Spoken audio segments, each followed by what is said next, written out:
పూజ్య స్వామీజీ, ఇక్కడున్న పెద్దలకి, యువతకి అందరికీ నమస్కారం. ముందుగా అందరికీ స్వతంత్ర దినోత్సవ శుభాకాంక్షలు.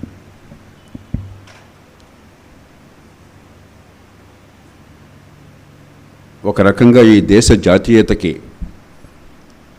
ప్రతిబింబం ఈవేళ ఇక్కడ జరుగుతున్న కార్యక్రమం.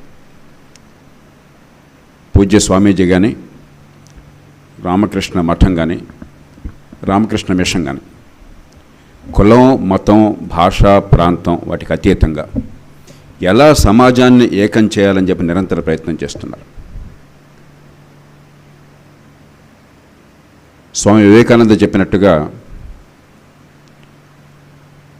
దేశభక్తిని కేవలం దేశమాత ఆరాధనతో ఆపకుండా దేశ ప్రజలందరినీ ప్రేమించేటువంటి తత్వాన్ని పెంచుతున్న ప్రయత్నం చేస్తున్నటువంటి పూజ్య స్వామీజీకి, రామకృష్ణ మఠ్కి ప్రత్యేకంగా అభినందనలు తెలియజేస్తున్నాను.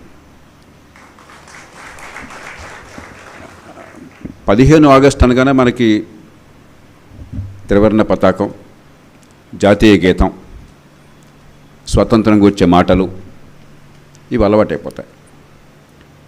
కానీ ఒక జాతి అంటే కేవలం అది ఒక పతాకము, లేక ఒక గీతము, లేదా ఒక భరతమాత అన్న ఆరాధన భావం ఉంటే చాలదు.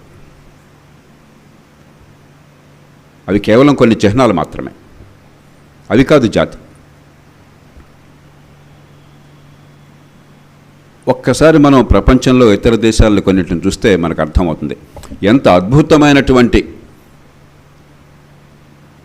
కార్యక్రమాన్ని చేపట్టి ఈ దేశంలో ఎందరో మహనీయులు ఈ జాతిని ఏకం చేశారని చెప్పనది. ఆఫ్ఘనిస్తాన్ తీసుకోండి, చిన్న దేశం, ఒకే మతం, 1-2 భాషలు, కానీ ఒక జాతి అన్న భావం లేదు.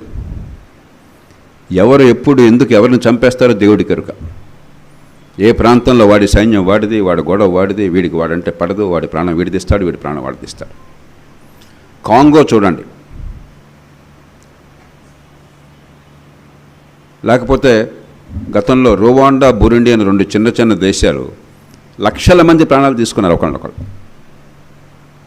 ఈవేళ యెమెన్ చూడండి, ఈ తెగ ఆ తెగ, లేకపోతే మానవ నాగరికతకే పునాదులు వేసినటువంటి లివాంట్ రీజన్ అంటారు, టైగ్రిస్, యూఫ్రేటిస్ నదుల మధ్య, ఈవేళ ఇరాకు, కొంత పార్టు సిరియా. వ్యవసాయం ఎక్కడి నుంచి వచ్చింది ప్రపంచానికి? ఈవేళ చూడండి ఎంత తన్నుకుంటున్నారు. ఇప్పుడు ఒక్కసారి భారతదేశం గురించి ఆలోచించండి. ప్రపంచంలో ఇట్లాంటి దేశం లేదు, ఇలాంటి దేశాన్ని ఊహించడం కూడా సాధ్యం కాదు. ఇన్ని కులాలు, భాషలు, మతాలు, సాంప్రదాయాలు, ప్రాంతాలు, ఎంత వైవిధ్యం ఉన్నటువంటి దేశం ప్రపంచంలో ఊహకు కూడా మనకు కనుక్కోలేం, మచ్చు కూడా కనిపించదు. అలాంటి దేశాన్ని కలపాలని సంకల్పించడం అన్నదే ఆసేతు హిమాచలాన్ని, గౌహతి నుంచి గంగానగర్ దాకా ఒక అద్భుతమైన కళ. ఆధునిక యుగంలో ఆ కళకి శ్రీకారం చుట్టిన వాళ్ళు గొప్ప మహనీయుడు స్వామి వివేకానంద. జాతీయతకు అర్థాన్ని ఇచ్చాడు ఆయన. కేవలం దేశమాతని పూజించడం మాత్రమే కాకుండా జాతీయతకు అర్థాన్ని ఇచ్చాడు ఆయన.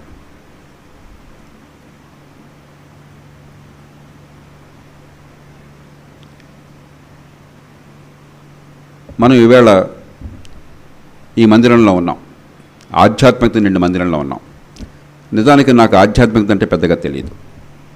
నేను సంశయవాదిని, దేవుడు ఉన్నాడో నాకు తెలియదు, దేవుడితో నాకు పెద్ద సంబంధం లేదు. కానీ నేను కూడా భారతీయ సంప్రదాయం వారసునే, నేను కూడా సంస్కృతిలో భాగమే.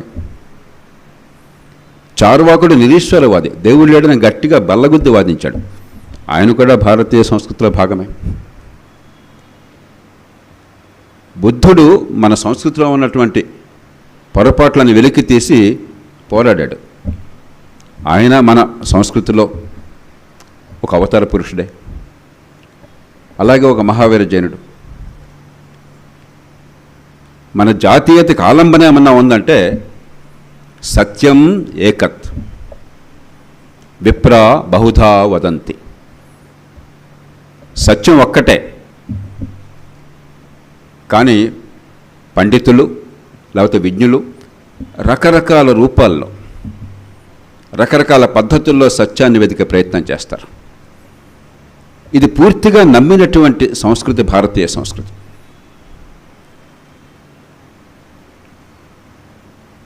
యూదుల్ని చూడండి, 2600 సంవత్సరాల క్రితం, క్రీస్తు పూర్వం 6వ శతాబ్దంలో యూదులు మొట్టమొదటిసారిగా భారతదేశంలోకి వచ్చారు. అప్పటి నుంచి ఇప్పటిదాకా, తర్వాత తరలుగా చాలాసార్లు వచ్చారు. అప్పటి నుంచి ఇప్పటిదాకా ప్రపంచంలో ఎక్కడ లేని రీతిలో యూదుల మీద ఏ రకమైనటువంటి వివక్ష లేకుండా శాంతియుతంగా వారు నమ్మిన దేవుణ్ణి కొలిచే అవకాశాన్ని ఈ గడ్డ ఇచ్చింది, ఈ సమాజం ఇచ్చింది. జీసస్ క్రైస్ట్ సిలువనెక్కినటువంటి జీసస్ క్రైస్ట్ పుట్టింది క్రీస్తు శకం ప్రారంభంలో అంటారు, కానీ చాలామంది చెప్పేది బహుశా 4 BC, క్రీస్తు పూర్వం 4వ సంవత్సరంలో. ఆయన సిలువనెక్కింది క్రీస్తు శకం 33వ దశకంలో. ఆయన సిలువనెక్కిన కొద్ది సంవత్సరాల లోపల సెయింట్ థామస్ మన దేశంలో పశ్చిమ తీరానికి వచ్చాడు. అప్పటి నుంచి ఇప్పటిదాకా సిరియన్ క్రైస్తవులు అనే పేరుతో ఏ వివక్ష లేకుండా, ఏ హింసకి గురి కాకుండా, ఎలాంటి అడ్డంకి లేకుండా ఆ సాంప్రదాయాన్ని వారు అనుసరించగలుగుతున్నారు. మొహమ్మద్ ప్రవక్త మక్కా నుంచి మదీనాకు వెళ్ళింది, అది కీలకమైన ఘట్టం ఇస్లాం మత సాంప్రదాయంలో. అది జరిగిన కొద్ది సంవత్సరాల్లోనే అరబ్బులు మన దేశానికి వచ్చి ఇస్లాంని తీసుకొచ్చారు. మోప్లా ముస్లిమ్స్ అంటాం. అప్పటి నుంచి ఇప్పటిదాకా ఏ ఆటంకం లేకుండా వాళ్ళ సాంప్రదాయాన్ని వాళ్ళు పాటించగలుగుతున్నారు. అందరినీ ఇముడ్చుకున్నా కూడా మహాత్మా గాంధీ చెప్పినట్టుగా తలుపులు తెరుద్దాం, కిటికీలు తెరుద్దాం, ఆ చల్లగాలి రానిద్దాం, కానీ మలయ మారుతం రావచ్చు కానీ జంజా మారుతంలాగా వచ్చి మనల్ని it must not sweep us off our feet అన్నాడు ఆయన. మనది నిలుపుకుంటూ ఎవరినైనా సరే కలుపుకునే తత్వం, అంగీకరించే తత్వం, అంత మాత్రం చేత మన పునాదుల్ని కోల్పోనే తత్వం, అది భారతీయత అంటే. అది మన జాతీయతకి ఆలంబన. ఒక్కసారి భాషల విషయం చూడండి. 2 భాషలుంటే ప్రపంచంలో చాలా దేశాలు తన్నుకుంటున్నారు.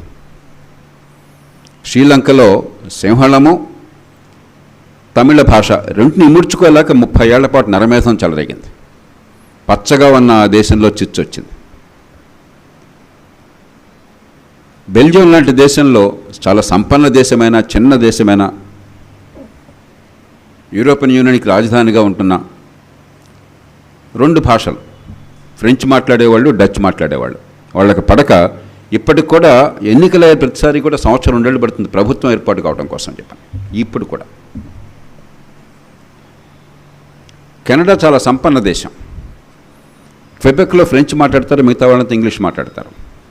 అడపదడపై క్వెబెక్ వాళ్ళు మేము దేశం నుంచి విడిపోతామని చెప్తూ ఉంటారు. మనకి 22 భాషలు రాజ్యాంగంలో రాసుకున్నవి. అవి కాక లిపిలేని భాషలు అసంఖ్యాకంగా ఉన్నాయి.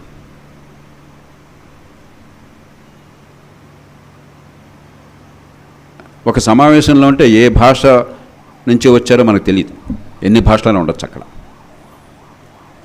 కానీ మనమంతా ఒక్కటన్న భావన ఈ దేశంలో పూర్తిగా వెళ్ళనుకున్నది, ప్రపంచంలో మరెక్కడా లేదు. అది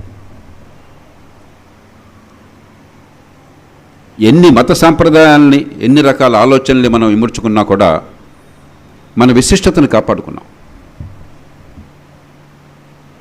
ఇందాక అనుకున్న సాంప్రదాయాల్లో దేవుణ్ణి గురించి వారి ఆలోచన మనకు కాస్త భిన్నమైనది. ఆ దేవుడు ఇంకే దేవుడి వంక చూసినా కూడా క్షమించడు.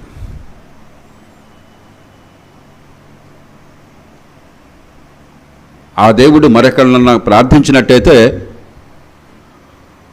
కసి కొద్దీ శిక్షిస్తాడు. ఆ దేవుడు కోపం జాస్తి. ఒక ఎవల్యూషనరీ బయాలజిస్ట్ అంటారు, రిచర్డ్ డాకిన్స్ అని చెప్పాను, వెంజ్ఫుల్, యాంగ్రీ, జెలస్ గాడ్. కానీ మన సాంప్రదాయంలో దేవుడిని గురించి మనం ఊహించేది వెంజ్ఫుల్, యాంగ్రీ, జెలస్ గాడ్ కాదు. ఒక ప్రేమించే దేవుడు, ప్రేమని పంచే దేవుడు, ప్రేమని పెంచే దేవుడు, సమాజ హితాన్ని, వ్యక్తి ఔన్నత్యాన్ని సంధానం చేయడం కోసం మనకు ప్రబోధించే దేవుడు. అందువలన ఈ దేశంలో 18% ప్రపంచ జనాభా ఉన్నా కూడా, ఇన్ని భాషలు, ఇన్ని కులాలు, ఇన్ని మతాలు, ఇన్ని ప్రాంతాలు, ఇన్ని సాంప్రదాయాలు ఉన్నా కూడా, 5000 సంవత్సరాల అవిచ్ఛిన్నమైన చరిత్ర ఉన్నా కూడా మనమంతా ఒకటన్న భావం సాధ్యమైంది. దాన్ని కాపాడుకోవటం జాతీయత, దాన్ని కాపాడుకోవటం దేశభక్తి. దేశభక్తి అంటే తల్లి భారతికి వందనం చేయటం మాత్రమే కాదు,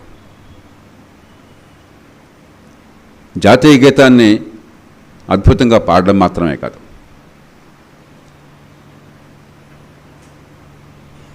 మూవన్నెల జెండాను ఎగరేసి సంబరపడడం మాత్రమే కాదు.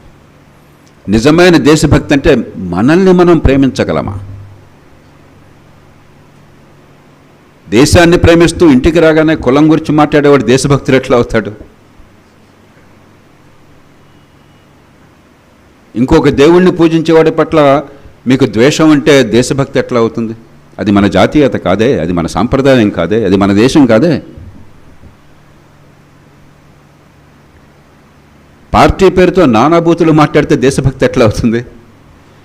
అభిప్రాయ భేదాలు ఎన్నో అన్నదమ్ముల మధ్య కూడా ఉండొచ్చు, భార్యాభర్తల మధ్య ఉండొచ్చు, తల్లి పిల్లల మధ్య ఉండొచ్చు అభిప్రాయ భేదాలు. అందరూ ఒకే అభిప్రాయంతో ఉండరు. మనిషికి దేవుడు అనేవాడు ఉంటే, భగవంతుడు ఉంటే వివేచన శక్తి ఇచ్చినప్పుడు ఒక్కొక్కడి వివేచన శక్తి ఒక రకంగా చెప్తుంది, ఒక్కొక్క అనుభవం ఒక రకంగా చెప్తుంది. అభిప్రాయ భేదాలు ద్వేషానికి దారి చేయక్కర్లేదే, హింసకు దారి చేయక్కర్లేదే. రోడ్డు మీద ట్రాఫిక్లో బాగా సందడి ఎక్కువగా ఉండే పొరపాటున మన వాహనం ఇంకో వాహనానికి తగిలిందనుకోండి, కొంచెం టచ్ అయింది, వెంటనే పళ్ళును వేసి బయటకు వచ్చి కలబడుతుంటే దేశభక్తి ఎట్లా అవుతుంది?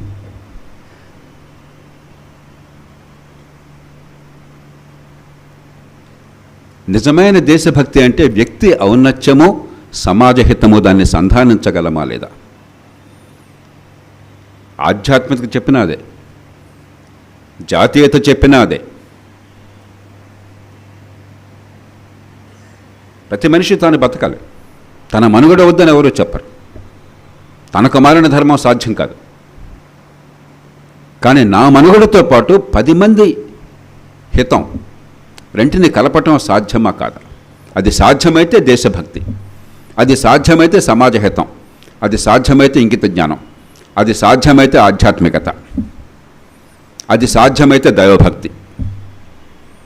అది లేకపోతే ఈ మాటలనే ఉత్తమ మాటలు. వ్యక్తి ఔన్నత్యము, సమాజహితము రెంటిని సంధానించడం ఎట్లా? జంతువులకి గొడవలు లేవు. జంతువులకి కేవలం ఇందాక వారు చెప్పారు ప్రొఫెసర్ గారు, ఇన్స్టింక్ట్, ఇంకేం అక్కర్లా. తాను బతకడం, తను జీవించాలి, సర్వైవల్. రెండోది తన జాతి మనుగడ సాగించాలి, తన తర్వాత తన సంతానం మనుగడ సాగించాలి. రెండే వాటికి ప్రేరేపించేవి, అంతకుమించి ఇంకేం లేదు. కానీ సృష్టికర్త ఉన్నట్టయితే ఆ సృష్టికర్త మనకి వివేచన శక్తినిచ్చాడు. జీవపరిణామంలో మనకు కొన్ని విచిత్రమైన విశిష్టమైన లక్షణాలను ఇచ్చారు.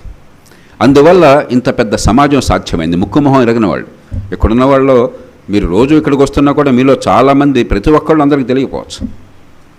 కానీ మనందరం ఒకటన్న భావం మనకుంది. జంతువులకు ఇట్లా ఉండదు. జంతువులు ఇట్లా సభ పెట్టుకుని మాట్లాడుకో, చర్చించుకో. ఏమన్నా జంతువులు కూర్చుంటే ఆ జంతు కుటుంబం కూర్చుంటుంది, కొద్ది కుటుంబం అంతే. మనకు మాత్రమే ఇది సాధ్యం. కాబట్టి మనకు మాత్రమే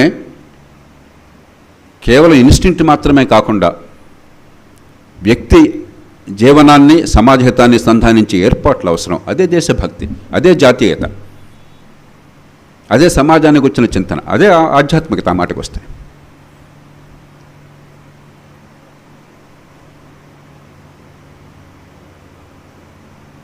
విశ్వనాథం గారు చెప్పారు ఇందాక, మాటల కంటే ఆలోచన ఎక్కువ కావాలి. కాబట్టి నేను పూజ్య స్వామీజీ అనుమతితో ఎక్కువ మాట్లాడను. కొద్దిసేపు మాట్లాడాక యువతకి అవకాశం ఇద్దాము భావాలు పంచుకోవడానికి అని చెప్పాను. కాబట్టి ఒక్క విషయంతో ముగిస్తాను. ఈ 77 ఏళ్లలో ఖచ్చితంగా అనూహ్యమైన విజయాలను సాధించాం మనం. 1947లో భారతదేశం బతికి బట్ట కడుతుంది 77 ఏళ్ల పాటున ఎవరు నమ్మల ప్రపంచంలో. ఇంత వైవిధ్యం ఉన్న దేశం, ఇన్ని కులాలు మతాలు ఉన్న దేశం, ఇంత విద్య లేని దేశం, ఆధునిక యుగంలో ఇంతగా స్వపరిపాలన అనుభవం లేని దేశం, కలిసి ఉంటుందని, స్వేచ్ఛని కాపాడుకుంటుందని, కాస్త కూస్త ప్రగతి సాధించిందని ఎవరు అనుకోవాలి. ఆ బాలరిష్టాలను అధిగమించాం. స్వేచ్ఛని కాపాడుకున్నాం. ప్రజాస్వామ్యం లోపభూయిష్టమైనా కూడా దాన్ని నడుపుకుంటున్నాం. శాంతియుతంగా అధికారం మారుతోంది. కేవలం మన ఇచ్ఛతో, మంచో చెడో మనం నచ్చిన వాళ్ళని మనం ఎన్నుకుంటున్నాం. సమాజంలో మొత్తం మీద ఒక శాంతిని కాపాడగలుగుతున్నాం. దేశ ఐక్యతను కాపాడుకున్నాం. కొంతమేరకు ప్రగతిని సాధించాం. కానీ ఇంత మాత్రం చేత సంబరపెడితే చాలదు. స్వామి వివేకానంద రోజు చెప్పింది మనకదే. ఈ ట్రయంఫలిజం అన్నదే అద్భుతాలు చేశామన్న భావన మంచిది కాదు. కొన్ని విజయాలు సాధించామన్న ఆ ఆత్మవిశ్వాసం ఉండాలి, ఆత్మగౌరవం ఉండాలి. కానీ అన్నీ సాధించేశామన్న భ్రమ ఉండకూడదు, అహంకారం ఉండకూడదు. ఇంకా సాధించాల్సింది చాలా ఉంది. నేను ఇందాకే చెప్పాను మీకు, నాకు దేవుడి సంగతి పెద్దగా తెలియదని. కానీ పాపం మాత్రం ఉందని నమ్ముతున్నాను నేను. నా దృష్టిలో మానవ సమాజంలో 2 భయంకర పాపాలు ఉన్నాయి. మొట్టమొదటిది అన్ఫుల్ఫిల్డ్ పొటెన్షియల్. ఒక బిడ్డ పుట్టినప్పుడు ఆ బిడ్డకి ప్రకృతి లేక భగవంతుడు పుట్టుకతోనే కొన్ని సహజమైనటువంటి ప్రతిభా పాఠవాలని, లక్షణాలను ఇస్తారు. ప్రతి బిడ్డకే ఉన్నది. ఈ కులానికి ఎక్కువ, ఆ కులానికి తక్కువ లేదు. ఈ మతం, ఆ ప్రాంతం, ఆ భాష తేడాలు లేవు. కానీ ఆ పుట్టిన బిడ్డలో ఉన్న ప్రతిభా పాఠవాలని వెలికి తీసి ఆ జన్యు సంపదని పనికొచ్చేట్టుగా తయారు చేయడం సమాజం బాధ్యత, జాతి బాధ్యత. అది మానవ జాతికి మాత్రమే అవసరమైన ఒక ప్రత్యేకమైన లక్షణం, అవసరం. జంతువులకు అవసరం లేదు. జంతువులు పుట్టగానే మీరు చూసుంటారు, ఆవు దూడను పెడితే గంటల్లో దూడల నుంచి పెరగడం మొదలెడుతుంది. మానవ జాతికి 14-15 ఏళ్ల పాటు మనం సాకకపోతే, మనం పెంచకపోతే మనం కూడా సాధ్యం కాదు. వివిధ కారణాల, జీవపరిణామ కారణాల వల్ల మెదడు కావచ్చు, నిటారుగా నిలబడడం కావచ్చు, కొన్ని ఏళ్ల పాటు ఆ బిడ్డను సాకాల్సిన అవసరం ఉండటం కావచ్చు, ఒక విశిష్టమైన రీతిలో మానవ సమాజం వచ్చింది. కాబట్టి ఆ బిడ్డ ప్రతిభా పాఠవాలని, ప్రకృతి ఇచ్చిన ప్రతిభా పాఠం వెలికి చేయడంలో మన పాత్ర, సమాజం పాత్ర ఉన్నది. అక్కడ మనం విఫలమైతే ఆ భగవంతుడి సృష్టికి అపచారం చేసినట్లక్క. మీరు భగవంతుడిని నమ్మితే ఆ జన్యు సంపద వృధా అయితే సమాజంలో మనమంతా భేదవాళ్ళం అవుతున్నాం. కేవలం సమాజంలో 20% జన్యు సంపదతో మిగతా 100% బతకాలని ప్రయత్నం చేస్తున్నాం. అది మహిళలు కావచ్చు, పుట్టుకతో వివక్షకు గురైనటువంటి వివిధ వర్గాలు కావచ్చు, ఫలానా తల్లి గర్భాన పుట్టాను, ఫలానా కులంలో పుట్టాను, లేకపోతే మహిళగా పుట్టాను కాబట్టి నా బతుకింత అని కన్నీళ్ళు ఈ దేశంలో ఎవరు కార్చినా కూడా మన అందరం పాపం చేస్తున్నట్టు లెక్క. ఈ దేశంలో ఆ పాపాన్ని మనమంతా చాలా పుష్కలంగా చేస్తున్నాం. రెండో పాపం నివారించదగ్గ క్లేశం. నివారించలేనటువంటి బాధలు చాలా ఉంటాయి. ఈవేళ ఉదయమే నేనున్న అపార్ట్మెంట్ కాంప్లెక్స్లోనే 2 వృద్ధాప్యంలో ఉన్నటువంటి తల్లులు 2 వేరు కుటుంబాల్లో మరి కాలగతిన అనివార్యం కాబట్టి నిన్న అసూలు బాశారు. నేను మా శ్రీమతి వెళ్ళాం, వారితో కూర్చున్నాం. అది అనివార్యం. అలా పోతే మనకు బాధ కలుగుతుంది, కానీ అది అనివార్యం, మన చేతుల్లో లేదు. నివారించదగ్గ క్లేశం కాదు అది. వృద్ధాప్యంలో సునాయాస మరణం వస్తే తప్పదు అది. అలాగే రాకూడన్న జబ్బు వస్తే, కొన్ని జబ్బులకి ఇప్పటికి కూడా మన దగ్గర ఏమీ లేదు. అవి రాకూడదు. వస్తే దానివల్ల ప్రాణాపాయం వస్తే మనం ఏం చేయలేం, బాధపడటం తప్ప. కానీ నివారించదగ్గ క్లేశమైనట్టయితే, ఆ ప్రాణాలను ఆరోగ్యాన్నో కాపాడే శక్తి మన చేతుల్లో ఉన్న అది అందరికీ అందకపోయినట్టయితే అది మహాపాపం.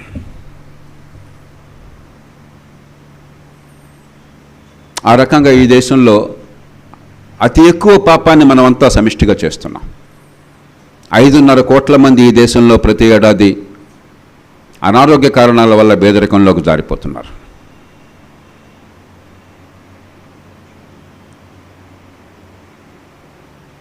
ఈ 2 పాపాల ప్రక్షాళన జరిగేదాకా ఈ దేశంలో మన కార్యక్రమం అంతం కాదు.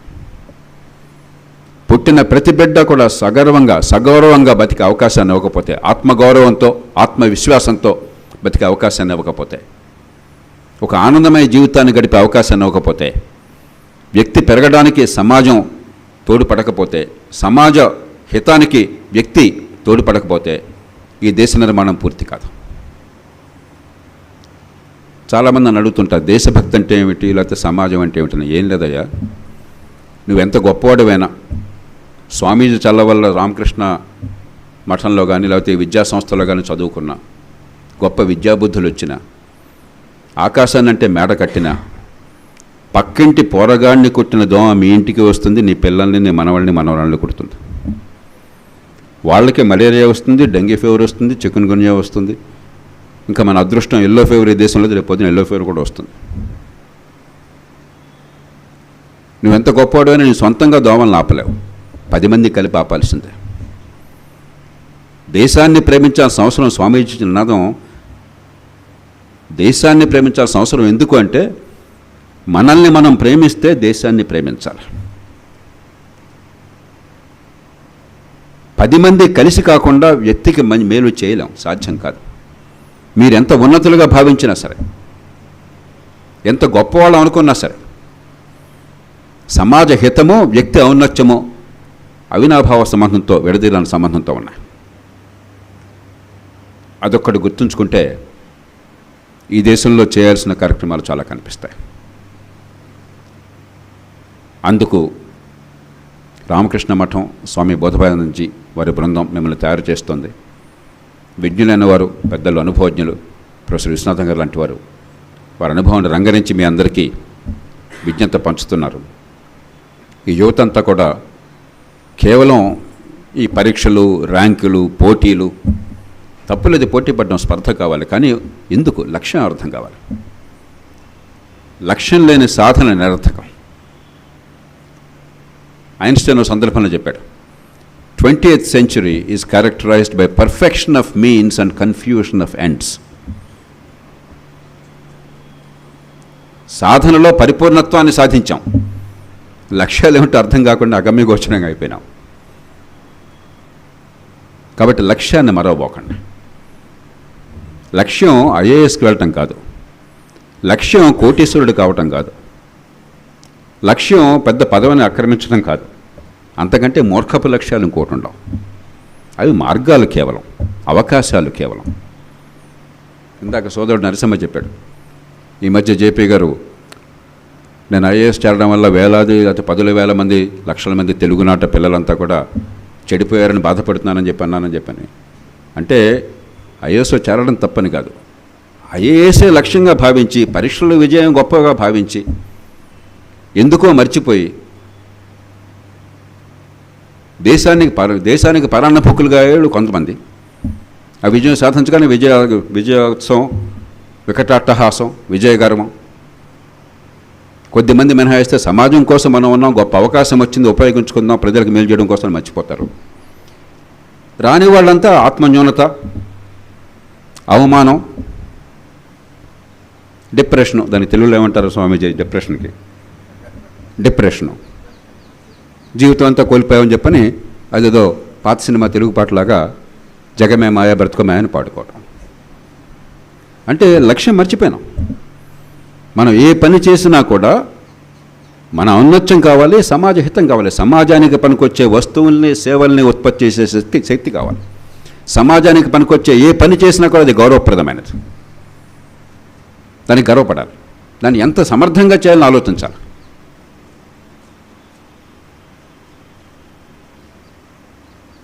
అందుకు రామకృష్ణ మఠం యువతను తయారు చేస్తోంది.